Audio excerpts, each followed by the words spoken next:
Él tenía la obsesión de cruzar el Atlántico en avión.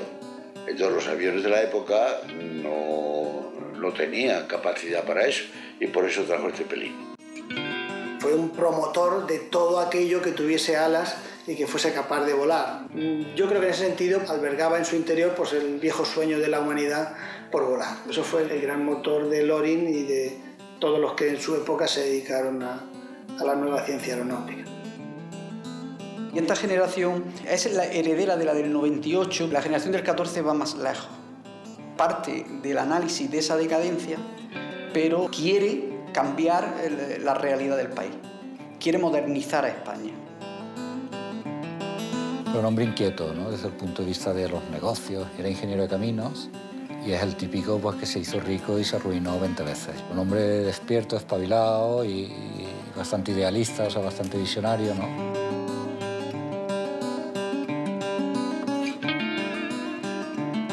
La aviación empezó y fue hacia adelante por el espíritu aventurero de la gente. En el fondo, Loring tenía un gran espíritu aventurero, se enamoró de la aviación.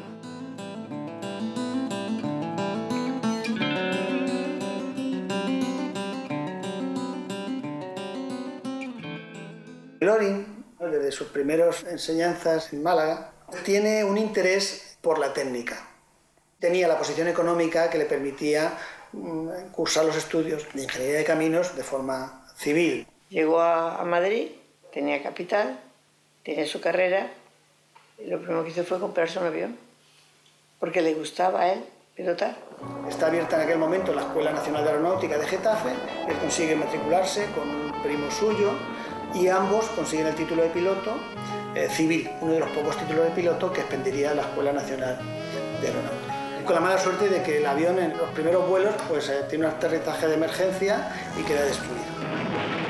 Cuando se destruye el avión que él ha comprado, pues llega a sus oídos de que en Barcelona están fabricando aeronaves y se va presto a comprarse un nuevo avión a Barcelona. Por el precio de 14.000 pesetas, vuelan el avión, que vuela muy bien, pero en el segundo vuelo pues, también hace un aterrizaje de emergencia y queda destruido. Y entró en este Puchico Mabella, se llamaba, que ya hacían aviones, y allí empezó. Como era ingeniero, entendía, le mandaban que hiciera proyectos de aviones, pues y se animó.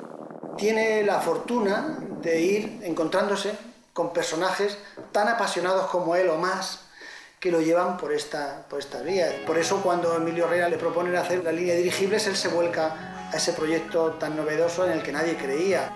Loring se hace cargo de la dirección de Talleres Evetel y allí empiezan sus trabajos de diseño de aeronaves. Allí sale el Loring Puyol 1. Tiene un contacto también muy singular en otra empresa que él crea, también de la mano de su hermano Manuel, que es la helicópteración Pescara. Surge de la mano de Raúl Pateras, marqués de Pescara, y promueven la fabricación de un helicóptero que bueno, pues tampoco hará algunos vuelos en Barcelona, pero que no llegará mucho más allá, cuyo desarrollo se continúa luego en Francia.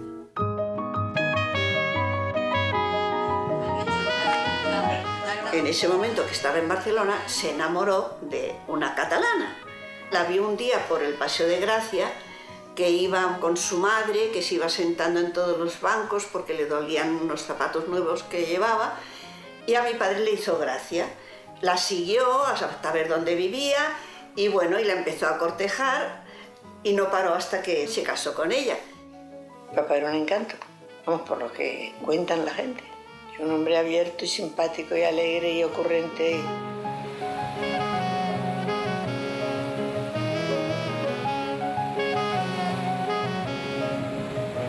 Y cuando eran novios, él iba en una avioneta a volar sobre la playa para saludarla desde la avioneta. Todo el pueblo de Malgrat se quedaba admirado, ¿no? Les llamaba la atención. Fue un apoyo grandísimo para papá. Dentro de que diariamente cada uno tenía su deseo, pero estaban muy unidos. Se necesitaban muchísimo. Bueno, lo digo por las cartas. Tanto ella como él, yo creo que pocas relaciones son tan fuertes. Sí, todas la viven las dos. Sí, anestesia. De nuevo el recuerdo de mi vuela debe ser horrible.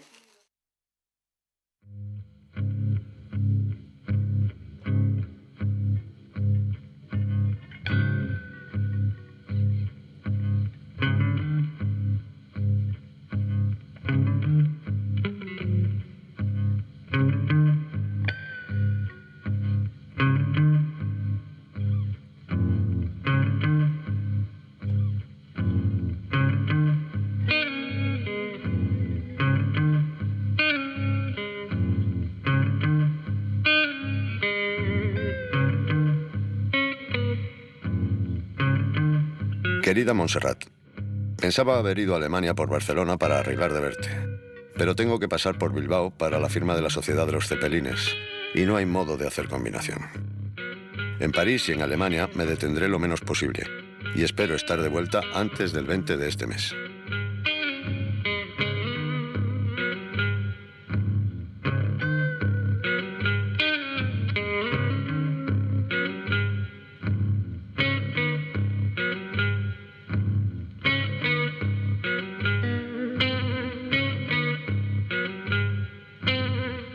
Cuando acaba la Primera Guerra Mundial y se firma el Tratado de Paz de Versalles, Francia y los países ganadores también pretenden hundir, o por lo menos anquilosar, la industria armamentística y bélica alemana. Y una de sus piezas es la industria aeronáutica. Dentro del Tratado de Versalles se impide en Alemania la fabricación de aeronaves y dirigibles en su país. Eso hace que Alemania tenga que acudir a varios subterfugios para seguir fabricando aeronaves. Hugo Echner y la empresa Luftbau Zeppelin se dan cuenta de que los estudios meteorológicos que Herrera venía haciendo de la zona eran fundamentales. Todos siguieron las rutas del Atlántico Sur, que eran las que Herrera siempre defendió como vía más segura para mantener vuelos regulares. Dentro de los grandes proyectos que tenía Alemania era unir Europa con Sudamérica. Y era un proyecto que pretendía suplantar la pérdida de las colonias que ellos habían tenido en África. Aprovechar los recursos naturales de Sudamérica para un neocolonialismo que impulsara su economía. Entonces, la línea de comunicación con Europa era vital. Pero como ellos no pueden volar de Alemania a Sudamérica por su impide el Tratado de Versalles, pues promueven la creación de una compañía en España que era la Colón Transaérea Española. Todo va saliendo bien, gracias a Dios. En Sevilla se probó el aparato alemán, que ya está haciendo el servicio. Y aquí en Bilbao ha quedado acordada la constitución de la Sociedad de los Cepelines, de la que es probable me den la gerencia. Él asume un compromiso serio con la Transaérea Colón y él se convierte pues, prácticamente en el director técnico de la empresa. Están reunidos en Friedrichshafen el primer lote de viajeros del Graf Zeppelin. El día es espléndido. El Graf Zeppelin es tan grande que al primer golpe de vista en el cobertizo donde está no se le ve. Parece un gigantesco monstruo de Aquarium este pez volador. La longitud total del Graf Zeppelin es de 236 metros y un diámetro máximo de 36. En Sevilla bajarán 4 viajeros y subirán 2 representantes de la aeronáutica española. El teniente coronel Emilio Herrera y el infante Alfonso, invitado por la Casa Zeppelin. Damas solamente van 2, Frau Borley y Lady Grace Drummond-Hay. Periodistas somos 3, un alemán, representante de la casa editora Ullstein, un norteamericano por la prensa de Hearst y yo, Corpus Varga, corresponsal de La Nación. El Estado Mayor del Graf Zeppelin va completo, con el doctor Hugo Echner en la cabeza y el comandante Lehmann en el mando. Desde prácticamente 1920 yo veo una empatía entre Herrera y la Luftbau Zeppelin.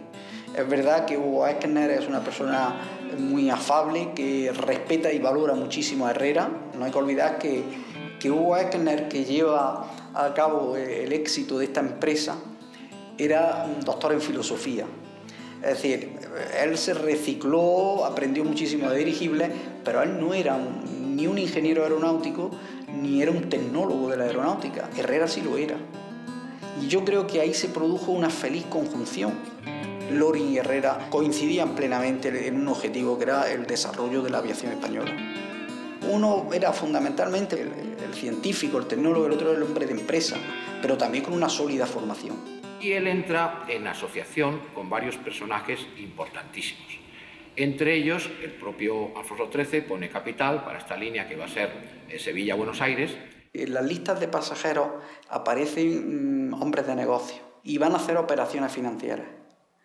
Sabemos por los registros que hay de las valijas que, aparte de la carga de correspondencia y tal, que viajaban unas valijas especialmente protegidas, que solía ser, como he dicho, papel moneda, que suele ser pues letras de bonos del Estado, en unas condiciones de una gran seguridad y evidentemente con el pago de un elevado porcentaje, ¿no? Sin lugar a dudas. Era muy importante el tipo de mercancía. Ya digo, era una mercancía muy selecta. Incluso en algunas ocasiones se transportaron cargas de diamantes. Llegó a transportar más de 20 toneladas de carga, Llegó a transportar incluso automóviles desde Alemania a Estados Unidos y nunca bajó de las 6 toneladas de correspondencia.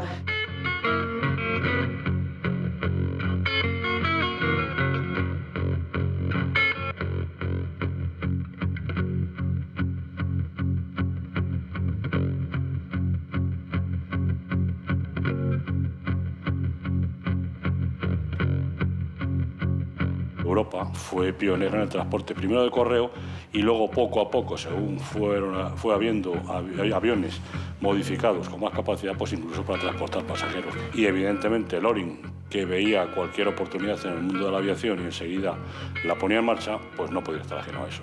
Ya estando en Barcelona, él se adentra en una aventura de transporte aéreo, posiblemente de las primeras aventuras que se producen en España, y es la línea Barcelona-Palma de Mallorca, principalmente para el transporte del correo aéreo, que una carta tardase 8 o 10 días desde Barcelona a Palma, pues pasaba a ser de un solo día.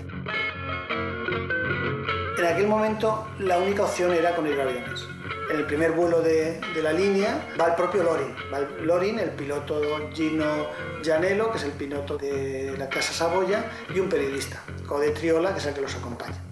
Vuelan desde el puerto de Barcelona al puerto de Palma y regresan con un éxito total. Aquí hay un gran entusiasmo por los vuelos y por la línea aérea que vamos a hacer. Todo el mundo nos atiende mucho y nos da toda clase de facilidades para ir organizando las cosas. Todos los periódicos apoyan la idea y espero que hagamos bien todo lo que nos hemos propuesto. La aviación, al lado de otros inconvenientes, tiene esta ventaja, que todo el mundo se interesa por ella y ayuda en lo que haga falta. Me están dando prisa para marcharnos. Vamos al puerto a elegir sitio para construir el hangar y los talleres. La Autoridad Aeronáutica Española no termina de concederles la autorización y sobre todo la subvención para el vuelo. Hay que pensar que en aquellos años 20 todas las líneas aéreas eran subvencionadas. No había posibilidad de mantener una línea si no era con la subvención del Estado.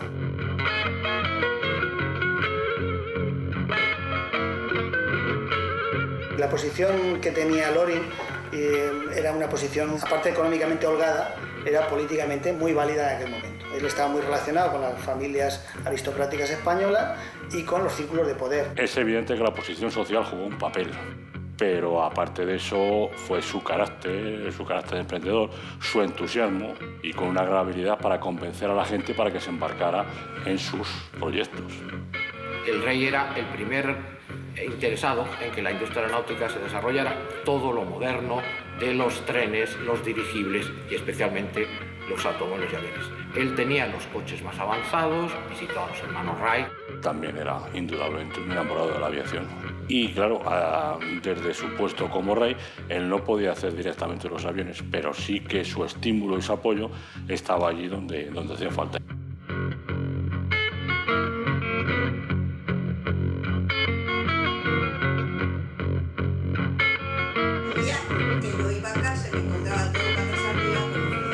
Somos 8 hermanos, la mitad 4 nacieron en Madrid, vamos yo entre ellos, otros 4 nacieron en Barcelona, de manera que en el momento del parto, pues unas veces mi madre estaba en Barcelona en casa de su madre o en Madrid, en su casa. Mi primer vuelo en avión fue antes de nacer, Tengo todavía guardado por ahí en algún sitio un billete de avión en la compañía Clasa de Barcelona a Madrid a nombre de Montserrat Miró Bordas, mi madre, y de una hermana mía, Mercedes Loring Miró, que debía tener entonces 4 años o cosas así. El día 4 o 5 de octubre de 1929. Y yo nací el 16 de octubre de 1929.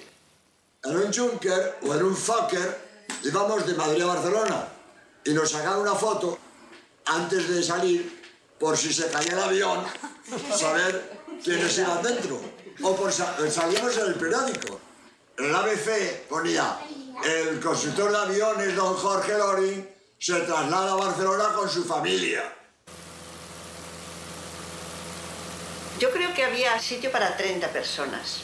Los niños en fila, con mis padres, a veces estaba una hermana de mi madre, estaba mi Jenny, las niñeras, el ama del último que había nacido, que siempre tenía su ama, y luego había siempre un matrimonio, alguien que había viajado con nosotros.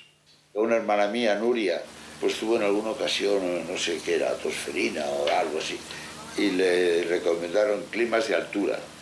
Entonces la solución fue que mi padre se la llevaba en avión y le daba un paseo en avión todos los días por la mañana, y esos eran los climas de altura. Y dentro del avión jugábamos, corríamos para arriba y para abajo, eso de ir atado así, ¿no?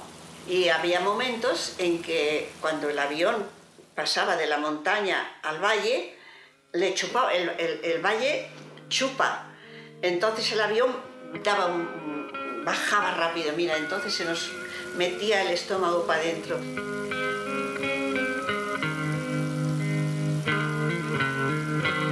Las muchachas se lo pasaban muy mal, algunas no querían ir, a veces se negaban y las mandaban en tren. Cuando veíamos abajo el mar nos daba mucho miedo de caernos, sin embargo sobre la tierra no nos daba miedo, nos gustaba mucho ver el paisaje desde arriba.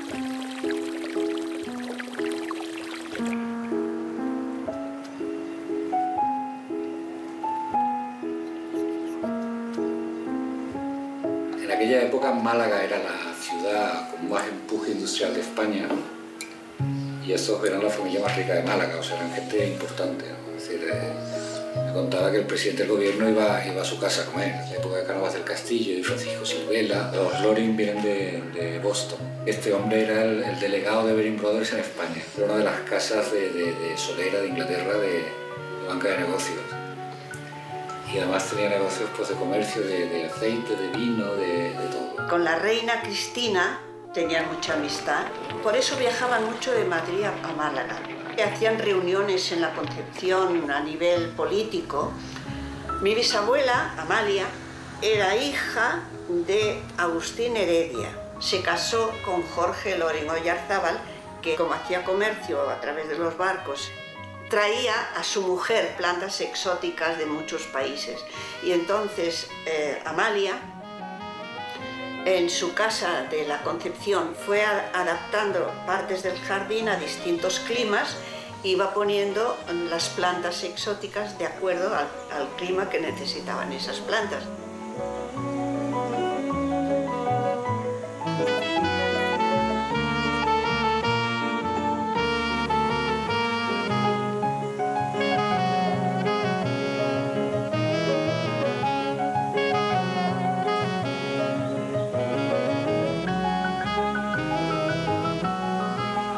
También en un momento en que en Málaga hubo una epidemia de cólera, que fue horrible, pues ellos dieron orden a todas las farmacias que facilitaran los medicamentos a la gente, y con eso se pudo cortar la epidemia. Fue una cosa tan importante que les dieron el título, ahora me voy a Yo soy tonta, pero me emociono cuando digo cosas.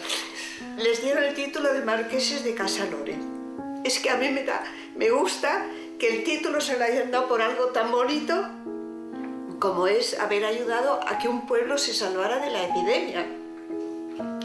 Así somos los Loren.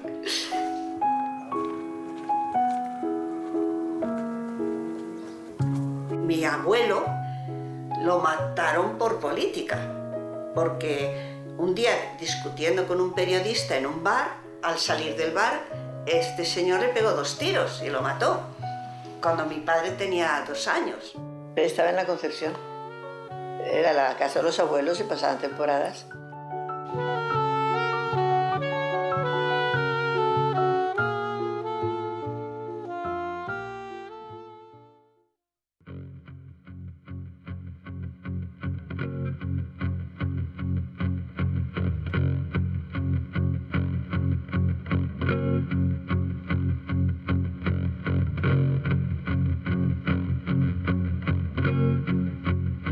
El transporte aéreo, como tal, nace en Europa después de la Primera Guerra Mundial.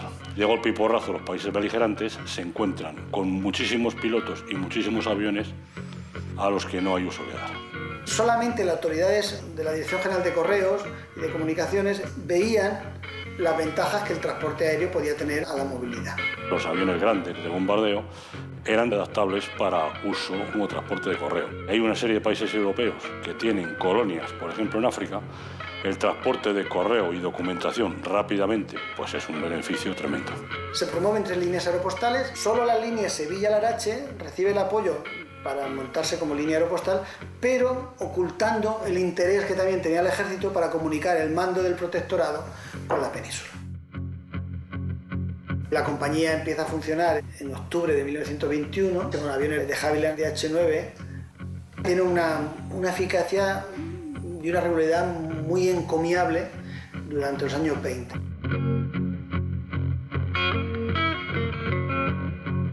Eduardo Barrón era un ingeniero militar y hace amistad con Jorge Nori en Barcelona. Una de las grandes labores de Barrón fue precisamente conseguir que esa línea pues, tuviese una regularidad y una eficiencia importante. Cuando él en 1923 decide montar la fábrica de Carabanchel, acude a Eduardo Barrón. La línea finalmente desaparece por el interés de Primo de Rivera de hacer un monopolio. Promueve en el año 28 la unificación de todas las compañías del entorno aeronáutico en una sola compañía que finalmente va a ser la concesionaria de líneas aéreas subvencionadas Sociedad Anónima, CLASA. Entonces el Lorin se integra también en CLASA, en la concesionaria, como representante de talleres Lorin, y con esa posición que él tiene en el Consejo de Administración de CLASA llega a ser el consejero delegado de la compañía estatal de líneas aéreas Sociedad Anónima. Los conflictos bélicos son los que han promovido el desarrollo de la aviación. La aviación tiene la virtud de que atraviesa las fronteras y que todo lo que hasta entonces, desde el punto de vista bélico, era poner trincheras, poner obstáculos naturales, pues desaparece con la aviación. Los aviones de los precursores utilizaron motores de explosión que había disponibles, motores de automóvil más o menos modificados, hasta que estalló la Primera Guerra Mundial. Entonces se pidió a los fabricantes de motores que hicieran motores más eficientes y mejor adaptados a su empleo en aviones, entre otras cosas por las maniobras que los aviones debían hacer en combate y por la fiabilidad. Porque hay que tener en cuenta, y eso es una constante que ha sido, es y será, es que los aviones llegan hasta donde son capaces de llegar los motores. Durante la Primera Guerra Mundial ya España, y a pesar de su neutralidad, hizo una aportación que fue decisiva para los aliados, que fue el famoso motor hispano-suiza, con el que se dotaron un gran número de aviones de combate aliados y que le dio la superioridad aérea a los aliados sobre los alemanes. España no había participado en la Primera Guerra Mundial, entonces tienen que acudir a fabricar aviones con licencia de fabricación extranjera, en este caso los Fokker o los Breguet. Y la aviación militar española al final se decanta por que sea Lorin quien fabrique el Fokker C4 holandés.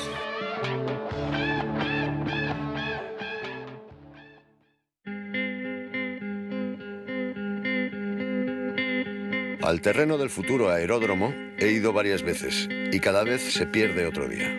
No sabes el trabajo que es ir comprobando parcela por parcela y entenderse con cada propietario. En lo que será el aeródromo hay más de 35 parcelas diferentes. Las cosas se van arreglando bien y creo que estoy aprovechando el viaje. Si sigo teniendo suerte, de aquí a fin de año estará todo consolidado y quedaremos muy bien, después de devolver a Manolo todo lo que ha perdido. Talleres Jorge Loring es una empresa que se constituye en 1923 a la espalda del concurso de aviones de ese año. La Fortuna se alía con él y la aviación militar le concede tanto la escuela de pilotos como la fabricación de 20 aeronaves Fokker C4. Los aparatos salieron la mar de bien. Hicieron 202,5 kilómetros por hora en lugar de 200. Para este año me piden 30 aparatos y además otros 8 aparatos en piezas de recambio. Yo hubiera querido algo más, pero no ha podido ser. De todos modos, ya es algo. Podremos organizar bien la fábrica y quedar tranquilos. De dinero aún sigo mal. Creo que en esta semana que viene se firmará el nuevo contrato. Me darán un anticipo y quedaré tranquilo.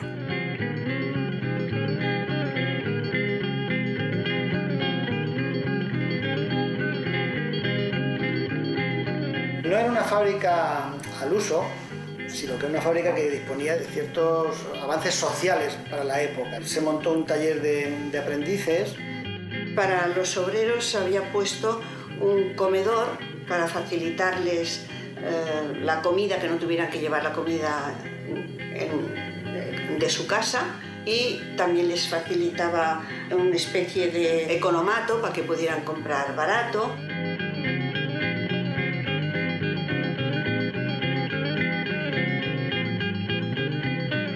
De hecho, en todo el tiempo que él dirigió la fábrica, no se conoce que hubiesen conflictos laborales que paralizaran la producción o que tuviesen algo que ver con actividades de esa naturaleza. Mi hermano Jorge recuerda que cuando iba allí de visita, pues los obreros le trataban como un niño de la familia, le paseaban, le enseñaban todo. Iban a la fábrica con los compañeros de colegio y allí mi padre pues les facilitaba un piloto que les paseara en avión por toda la región.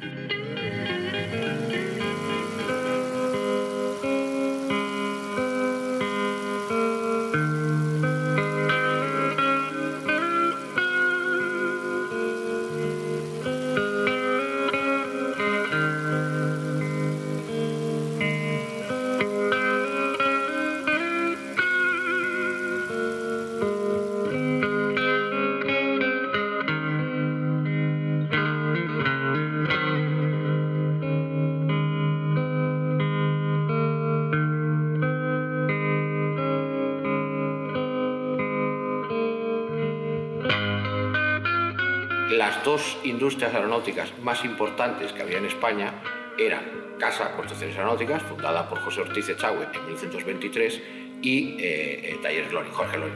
El salto a la gloria de las líneas comerciales civiles españolas es el puente aéreo que empieza en Nuevo Loring y Iberia.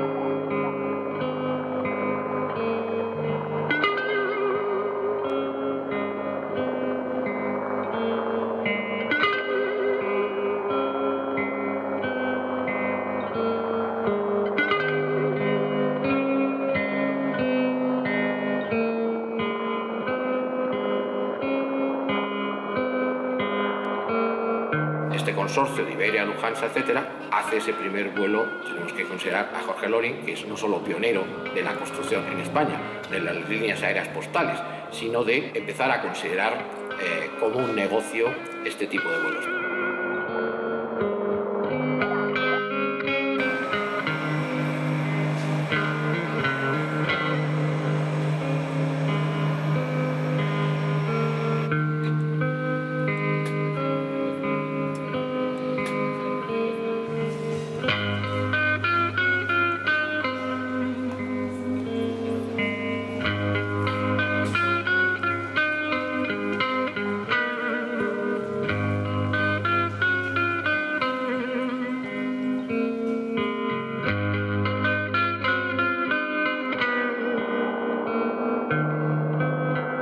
la aviación militar, en 1929, en una época en la que el directorio de Primo Rivera ha favorecido mucho el desarrollo de la industria en general y la aeronáutica en particular, le concede a Talleres Loring la realización de un autogiro C-12.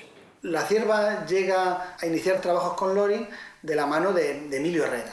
La Cierva propone una modificación del autogiro, estamos todavía en la época de desarrollo técnico del aparato, y entonces se lo propone a Aviación Militar. Es cuando Juan de la Cierva empieza a trabajar directamente con Loring para hacer las modificaciones. El sistema es extraordinario, con una deflexión del aire del rotor hacia la cola, que la cola devolvía, y permitía, como todos los autogiros, pues aterrizar y despegar en muy poco espacio. Es decir, que Loring fue decisivo en lo que hoy en día se hace desde salvar la vida en un barco a todos los tripulantes o salvar en lo alto de un edificio a todas las personas afectadas por un incendio o en una isla o en un naufragio o en unas inundaciones. El hecho de que Loring ya hubiese tenido la experiencia con Pescara, lo que hacía que tenía una predisposición mucho mayor a ese tipo de proyectos, que unido a su entusiasmo natural por todo lo que volara, fue lo que le acercó a volcarse en el proyecto de la Cierva.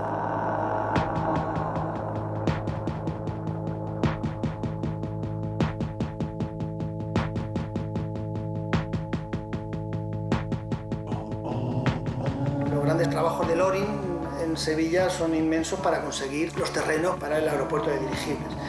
Obtiene la ayuda del torero Ignacio Sánchez Mejías, que le cede una de sus fincas, Hernán Cebolla, para hacer una estación de dirigibles. Se da por llamar Aeropuerto Terminal de Europa, que va a ser el punto de salida de la línea de dirigibles, de manera que los aviones del resto de Europa llevarían el transporte aéreo hasta Sevilla, los pasajeros y la mercancía se trasladarían al dirigible, que cruzaría el Atlántico hasta Buenos Aires, y allí se produciría una nueva dispersión del tráfico en aviones convencionales.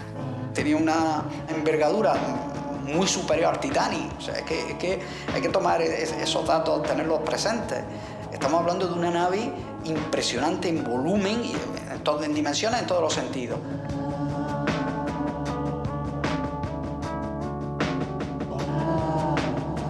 Acaba de subir el Graf Zeppelin como si subiera en ascensor la Torre de Pisa. La impresión es que el público se hunde de coronilla. El Zeppelin se balancea más suavemente que un buque.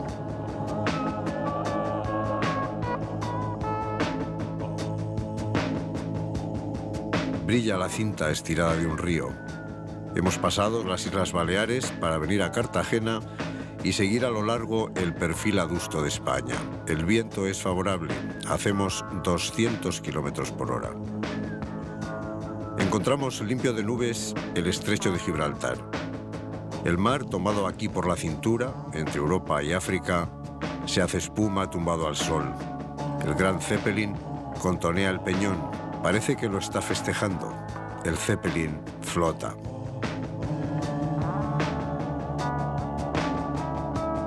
Podría estar ya en Sevilla, es la 1 del mediodía. El doctor Ekener quiere esperar hasta las 6 de la tarde. Entonces el viento será menor y el descenso más fácil. La sombra del Zeppelin nos sigue fielmente como a un perro.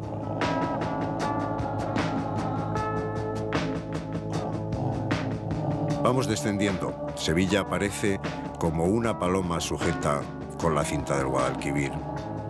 Damos vueltas sobre la ciudad, distinguimos la gente que nos saluda desde las terrazas y un niño nos envía los reflejos de su espejo. El recibimiento en Sevilla ha sido una bocanada de entusiasmo y de calor. Sevilla está haciendo esta noche un pintoresco velatorio al dirigible.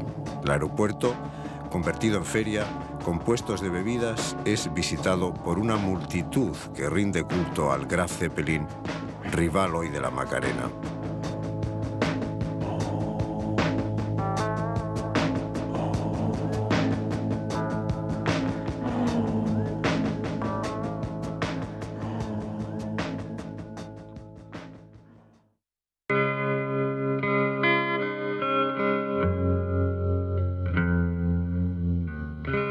Mi padre tenía distintas facetas, ¿no? La faceta humana y esta faceta de emprendedor, que es lo que le absorbía muchísimo la vida.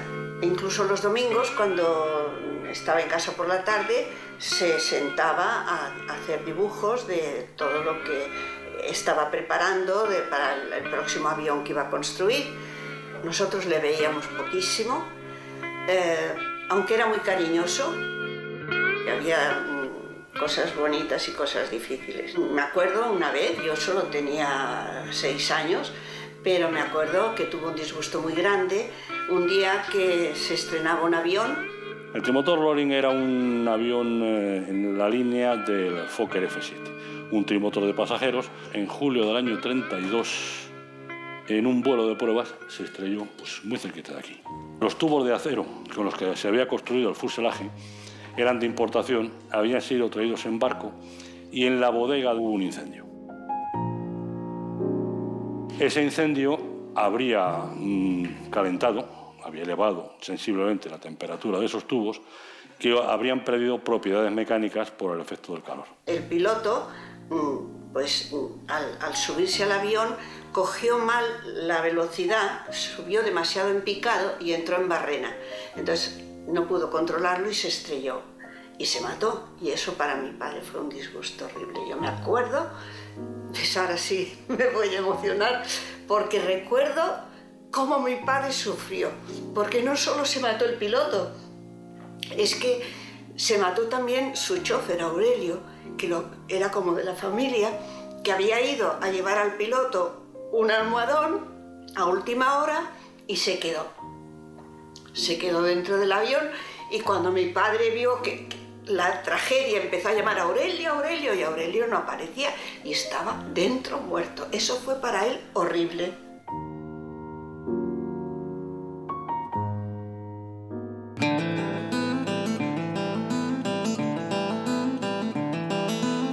A las 8:30 subimos los pasajeros, entre ellos el infante Alfonso y el teniente coronel Emilio Herrera. Empieza la maniobra de ascenso.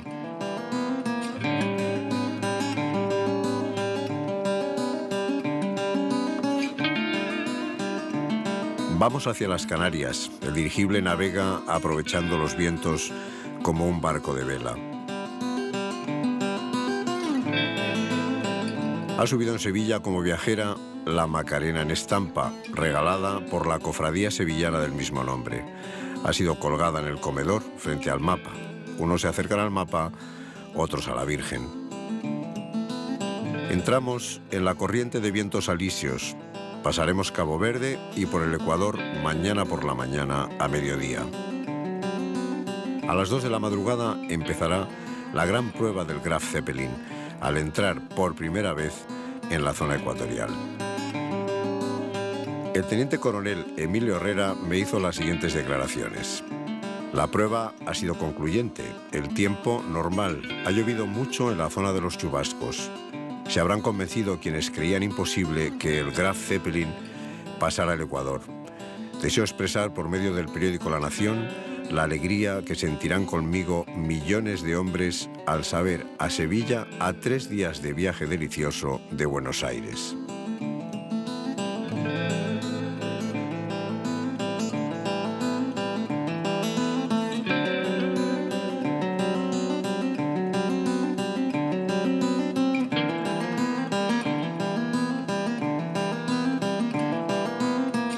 De Sevilla a Pernambuco, el Zeppelin ha tardado exactamente 3 días y 2 noches. El próximo Zeppelin, ahora en cantera, tardará menos. Se tarda en recorrer con buque la misma distancia 15 o más días. Ha ocurrido, pues, una cosa sensacional. La Tierra se ha achicado. Es un triunfo de la técnica, nada más y nada menos.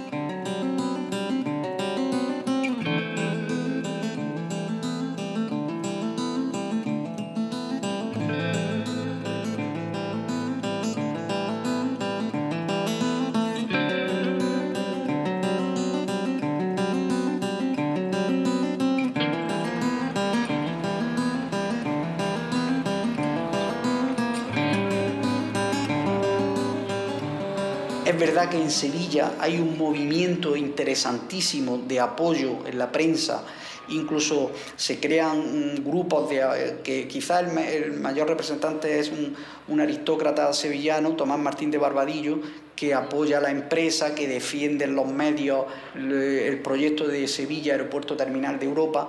Y bueno, esto realmente chocó, yo creo que chocó en España con la oposición de grupos financieros y de grupos navieros. ¿Sí? Mientras que el dirigible se planteaba atravesar el Atlántico en 3 días y medio, los paquebotes más rápidos del tiempo no lo podían hacer en menos de 10 o 12 días. Sus grandes accionistas estaban muy próximos al poder, ¿no? Y no hay que olvidar que esas grandes empresas estaban todas de una u otra forma vinculadas a Sevilla y a la zona del Atlántico occidental de España, ¿no? Primo de Rivera era jerezano. Ellos tienen que obtener la subvención de la línea del gobierno español, que se demora eternamente, a pesar de los grandes esfuerzos de Loring. Sí consigue montar un poste de amarre y montar algunas instalaciones con muchísimas dificultades, y que la Zeppelin, en los vuelos que hace a Sudamérica, en varios de esos vuelos, haga escala en Sevilla.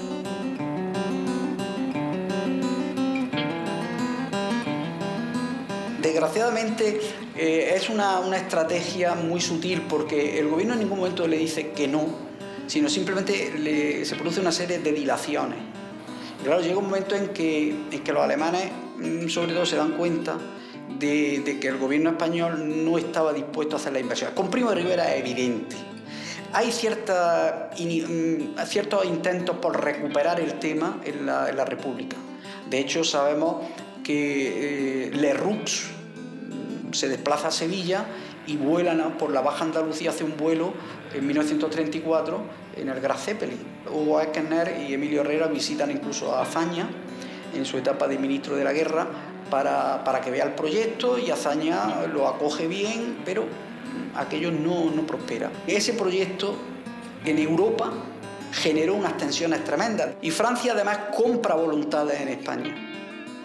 Compra voluntades de políticos y desgraciadamente también del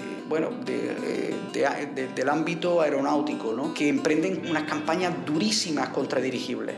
En ese periodo de tiempo tan dilatado en el que el proyecto de la Colón Transaérea Española está vivo, pues se levantan las restricciones a Alemania para la fabricación de dirigibles y de movilidad aérea, ¿no? Con lo cual, evidentemente, la Zeppelin pierde su interés en la Colón, abandona el proyecto desde el punto de vista técnico y yo creo económico, y al final todo se viene abajo, porque creo que se llegó tarde, aunque la idea podía haber sido muy laudable.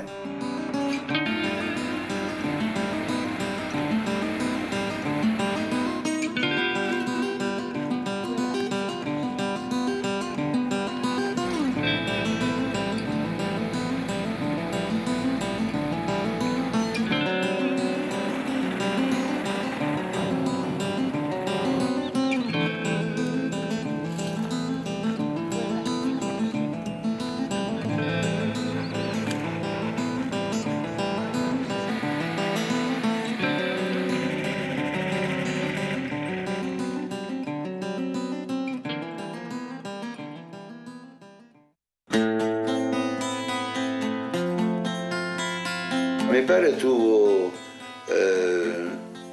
problemas económicos graves a partir del crack de la bolsa del Nueva York, de Wall Street, en octubre de 1929, casi la misma fecha de mi nacimiento. Y es el momento en el que las deudas que Loring había contraído con todos los proveedores y demás, pues le hacen tener que acudir a muchísimos pleitos que había presentado en su contra y perder la fábrica. Hasta que su hermano Manuel Loring otra vez se hace cargo de la deuda y se hace cargo de la situación de la fábrica, pero ya convertida en Aeronáutica Industrial Sociedad Anónima. Manuel Loring para mí es el paño de lágrimas de Jorge Loring, que ejerció con él el papel de padre, que vio en su hermano pequeño todas las ilusiones que él no podía haber hecho nunca realidad. El hecho de que fuera luego el conde de Mieres, bueno, pues le hizo tener una posición mucho más holgada que la de Jorge.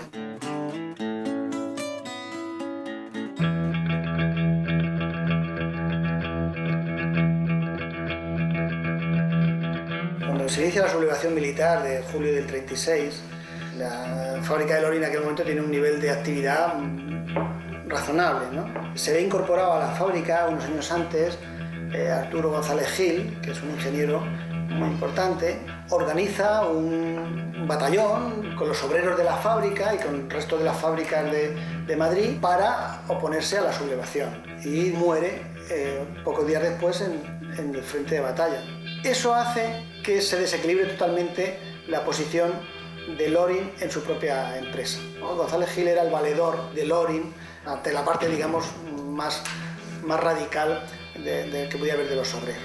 Intentan, no sé, manifestar su ira personal contra Loring, como en miles de casos del resto del país, ¿no? Entonces él se refugia en la embajada inglesa, que es donde tenía muy buenos amigos, lo localizan parte de estas personas y lo trasladan a la radio comunista que había en la calle O'Donnell y después a la comisaría del Congreso. Avisaron a mi madre que estaba preso. Al cabo de 3 días ya no estaba, y entonces le dijeron, no, le hemos soltado porque no hemos encontrado nada contra él. Se presupone que es sometido a una especie de juicio popular del cual sale absuelto porque es liberado, pero inmediatamente después es secuestrado por unos individuos y que lo llevan a la propia fábrica de Carabanchel. Mi madre le fue buscando por todas las cárceles, incluso iban a los depósitos de cadáveres. Llamó el teléfono y dijeron que es la casa de don Jorge Loring. Pues mire, que está aquí su cadáver, está aquí el cadáver de don Jorge Loring en el cementerio de Carabanchel, que vengan a reconocerle. Mi madre se quedó hundida totalmente, que le reconocieron, fíjate, por los zapatos, porque él siempre se hacía los zapatos iguales y claro, eso era inconfundible. Tenía una mentalidad bastante abierta a muchos aspectos de la vida y no creo que hubiese una cuestión política en su muerte. Son una serie de muertes absurdas que no se hubieran explicado de ninguna manera de no ser por ese ambiente de crispación extraordinario que tenía España en aquel momento y que yo atribuyo en su gran mayoría a los anarquistas. Anarquistas que en muchos casos fueron manipulados por otros, a veces de ideologías opuestas, y que son los que en aquel momento hicieron a España ingobernable. Madrid estaba ya cercada por las tropas de Franco. Introdujeron la población civil hacia el centro. Y un día llegó un señor con una bandera que parecía republicana, era belga, un señor que se llamaba Saki, que no nos conocía de nada, pero que había oído hablar de nosotros, y dijo, bueno, pues, ¿qué necesitan? ¿Qué es en qué les puedo ayudar? Y a nosotros nos consiguió viajar por medio de la Cruz Roja a Barcelona.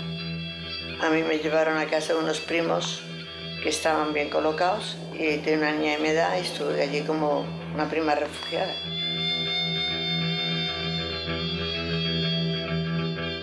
El 8 de febrero de 1939, a través de la Cruz Roja Internacional, muy temprano por la mañana, vinieron allí 2 o 3 coches, nos metieron a todos los niños y a mi madre a la frontera, a Portbou. De manera que salimos de Barcelona, yo creo, 5 días antes de que entrara Franco. Hicimos un viaje bastante largo, yo recuerdo también un tren de esos antiguos, cruzando toda España, sin pasar por Madrid, claro, por Extremadura, hasta Málaga. Y fuimos a parar a casa de mi tía Cristina. La que tuvo mérito es mi madre recibiendo ella, ya viuda, con los 14 niños, sobrino y cuñado, en cantidades asombrosas, porque llegaron los de Madrid, llegaron los de Almería, y aquello era el enjambre número 1. Sí. Con un jardín grande de 2000 metros cuadrados, en donde estábamos todo el día juega que te juega todos los primos. Era un chalet con 2 plantas y un altillo, y en el altillo era un cuarto de baño, una habitación, una terraza, vivíamos allí. Mi madre se queda paralítica al mes de morir mi padre. Nos dirigía y nos ordenaba y nos educaba con la vista nada más. Así de mérito tiene. Esa es la realidad.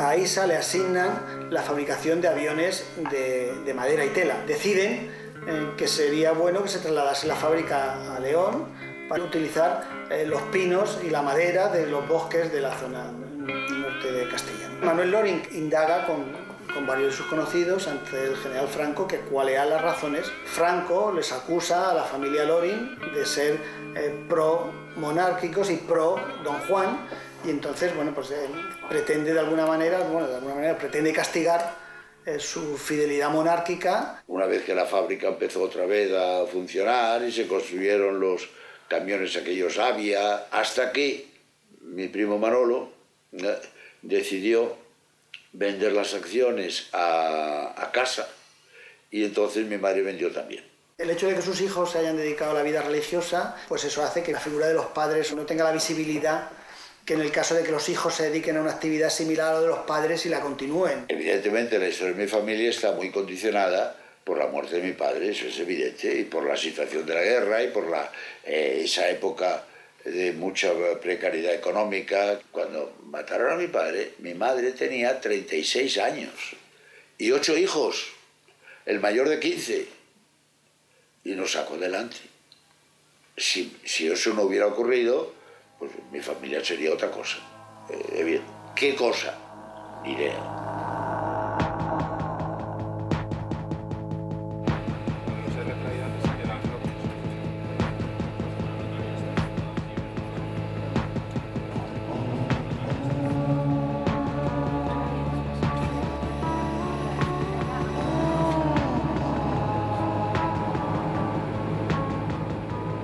En 1930 instó a Barrón para desarrollar un avión de grandes dimensiones, un avión comercial de grandes dimensiones, el Loring B2.